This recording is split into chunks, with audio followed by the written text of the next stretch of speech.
Here's your First Warn Weather Forecast First, sponsored by Anderson Collision Center. Visit driveanderson.com.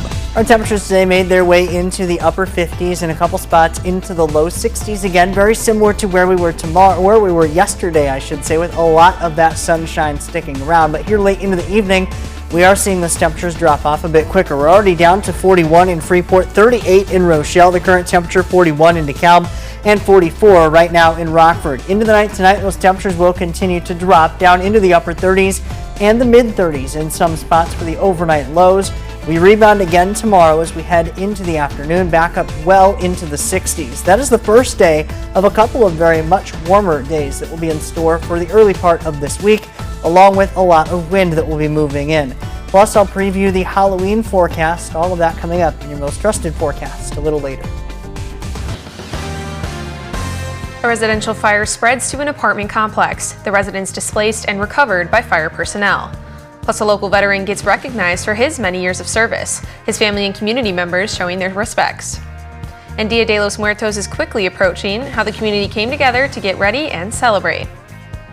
Live from Fox 39, this is Eyewitness News at 9. Good evening, happy Sunday. I'm Rian Weil. Thanks for joining us tonight. New details tonight as the Rockford Fire Department responded to a couple fires yesterday that coincided with one another. Around 4:30 yesterday afternoon, fire personnel responded to a residential structure fire at 1703 East Moreland Avenue. The residents of the home were outside, but search efforts were needed to recover 2 deceased pets. About an hour later, the fire department responded to a structure fire at a 12-family apartment building in the 3700 block of Roby Avenue. Officials say this incident coincided with the East Moreland Avenue fire. Authorities say one occupant was displaced from this fire, and one adult and 3 children were transported to a local hospital for smoke inhalation and minor injuries after being safely removed by firefighters. Officials say the cause of the fire has been determined to be accidental and cooking related.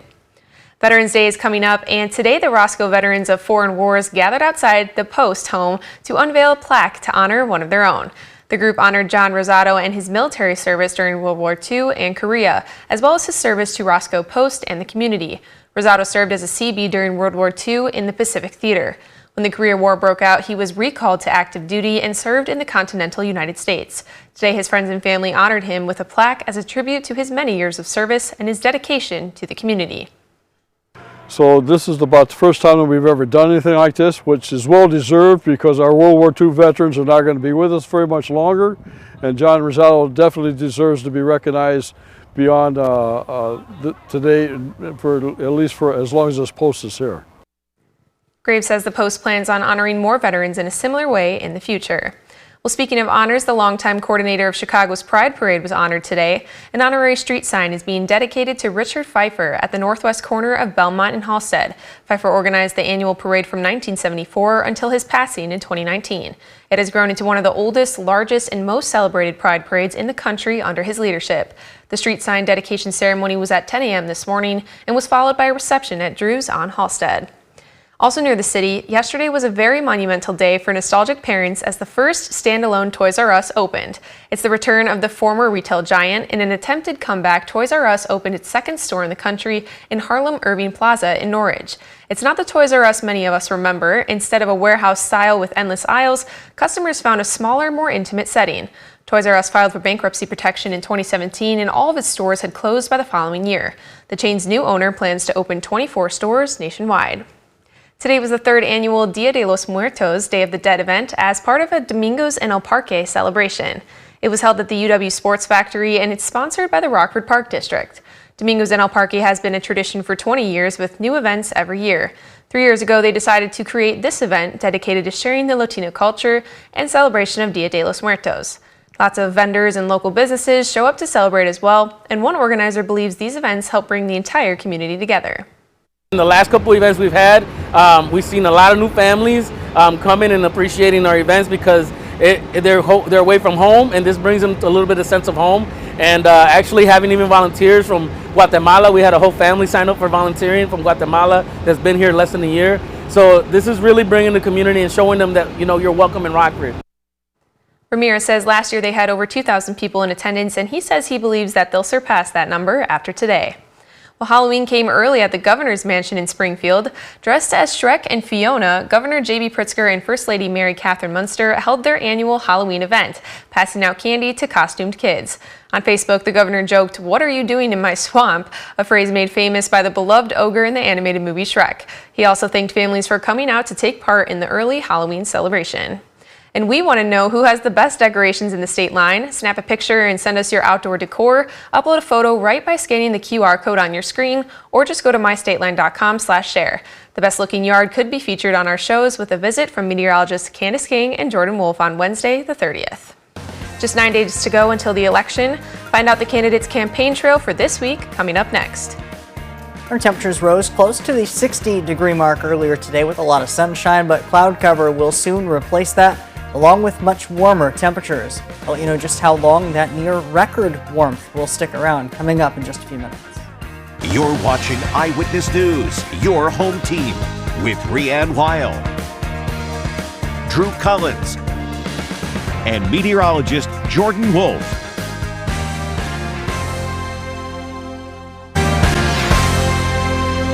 After months of campaigning, hundreds of millions of dollars spent, it's still anyone's race just over a week out from Election Day. This weekend, both candidates making sure they leave nothing to chance in those key battleground states. Fox News correspondent CB Cotton has the latest. With just 9 days to go till Election Day, the clock is ticking for both candidates to reach any voters who are still on the fence. Harris continuing her battleground blitz in Pennsylvania with stops on Sunday in Philadelphia. I see Americans from so-called red states and blue states who are ready to bend the arc of history toward justice. Harris needs every vote she can get in Philadelphia. Biden won 81% of the votes there in 2020, and it was still a nail-biter. And with all the polling showing a dead heat, it's set to be a toss-up once again. If anybody is going to predict what's going to happen in this race, they're either lying to you or they're crazy for doing that, because we really don't know. As we head into the home stretch, there is a massive fundraising gap between the campaigns. The Harris team raising $97 million in the first 2 weeks of October. That's 6 times the Trump campaign's $16 million haul. Meanwhile, Trump making a detour outside of the swing states, speaking Sunday at one of the most famous venues in the country with a rally at New York City's Madison Square Garden. Despite it being an unconventional stop in a state that seems nearly guaranteed to go blue, the former president hoping to send a message that he has supporters everywhere. I like that he loves our country. I like that he wants to put Americans and America first. In case you're wondering, the last time New York went red in a presidential election was 40 years ago, in Reagan's re-election campaign in 1984. Reporting in New York, I'm CB Cotton, Fox News. Be sure to tune into your local election headquarters for the latest results on November 5th. We'll have reporters across the area covering the biggest races. Our special coverage starts at 9 on Fox 39. We'll also cut into programming with early results. To see those election numbers as they come in, you can also head to our website, mystateline.com, or just watch them on the ticker that will be at the bottom of your screen. Another sunny day with strong winds across the state line. When we come back, meteorologist Jordan Wolf will tell us the summer-like feel we could have this Halloween week.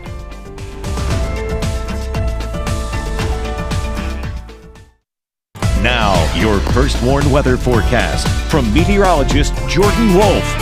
Well, high pressure gradually moving out of the area has kept our skies clear through much of the weekend, and that allowed for temperatures to be a little bit on the warmer side both of our afternoons on Saturday and on Sunday. Temperatures were actually very similar both days, reaching close to that 60-degree mark. Here late into the evening, though, we have a little bit of cloud cover starting to drift into the area, and that is going to be the gradual increase in those clouds as we head through the night tonight. Pretty good look at what those look like here into the evening now with our Mercy Health SkyTrack camera in Beloit, Wisconsin. Off in the distance, some of that cloud cover starting to work in. But now that night has fallen, we are going to continue to see those temperatures drop with the cloud cover, though not quite as quickly as they did last night. We're already down to 40s in some spots, though. 38 now, the cool spot in Rochelle, 42 in DeKalb, 44 Rockford, 45 in Poplar Grove. 40 right now, the current temperature out in Freeport. Meanwhile, some of our weather watchers across the region also reporting temperatures in the 40s. Megan out in Pearl City, 46 degrees for her. 33 the dew point, winds out of the southeast around 3 to 4 miles per hour, and 61% humidity. Greg, meanwhile, in McChesney Park has 44 degrees, 30 for his dew point, and winds out of the south-southwest around 2 miles per hour.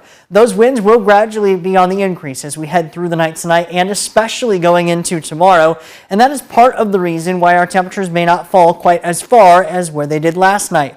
We woke up to some spots in the low 30s and upper 20s, or at least close to that mark for the early hours of this morning. We only fall to the upper 30s this time around with that increase in cloud cover and our winds starting to pick up coming out of the south-southeast, gusting to around 15 miles per hour. Tomorrow, those winds will be even a little bit stronger than that. Once again, south or southeast or south-southeast winds will be coming around 10 to 20 miles per hour, gusting close to 30 at times, and that will allow those temperatures to continue to warm, hitting 67 for that high temperature. Mostly cloudy skies, and those winds will start to ramp up, especially into the second half of the day and going into the evening. That is not quite even the strongest of those winds that we will see over the next few days. Here's a look at some of those peak wind gusts during each of the next 3 days. On Monday, wind gusts 25 to 30 miles per hour out of a generally southerly direction. Tuesday and Wednesday, 30 to 45 mile per hour wind gusts may be possible out of the southwest.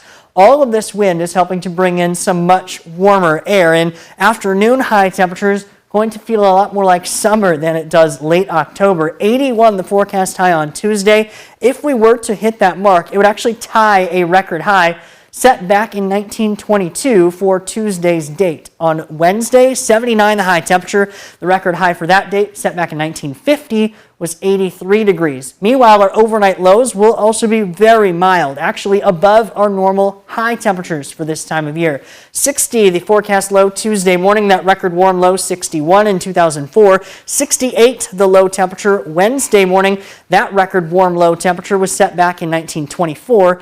56 degrees. So more than likely seeing at least a few of these records fall as we head into next week. And this will also come with an elevated fire risk given how warm and dry everything will be, along with those stronger winds, 30 to 45 miles per hour. So make sure that we are using caution when we are burning anything outdoors, especially during the afternoons on Monday and on Tuesday. Our temperatures will really be on the rise. As I mentioned, 81 for Tuesday, 79 for Wednesday. That comes with some rain showers. Now, gradually, those will start to work out into early Thursday morning, and that'll bring in a much cooler air mass. High temperatures down in the 50s for Halloween, but luckily things do look to clear out as we head into Thursday evening and heading into next weekend. All right, thanks, Jordan. Well, Drew's in next with sports. He'll recap the Packers' big game with the Jags in Jacksonville.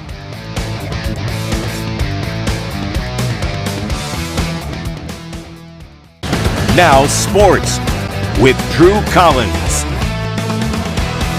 The Packers packed their bags for Jacksonville to take on the Jags. A win today would boost the Packers to a 4-game win streak before hosting the Lions next week. So let's check it out. Packers jumped out to a 10-point lead, and the Jags, with a few minutes left in the half, called the QB option, and Trevor Lawrence scores with the help of some O-linemen to push him in there. First drive of the second quarter, Packers led 13-10, and this is when Jordan Love got shaken up. It was ruled a groin injury, and he would not return. The Jags take over, and Trevor is going to deliver this one to the rookie Brian Thomas Jr., and he hangs on to take the lead. He is having a tremendous rookie season. But that lead wouldn't last long. Malik Willis comes in and hands it off to Josh Jacobs, and after a nasty juke, cruises his way for the touchdown. This was his second of the day. 2017, and the Packers are on National Tight End Day. Have to give it to Tucker Kraft and Cheese to extend the lead and get the big man Spike. Less than 2 minutes left in the game.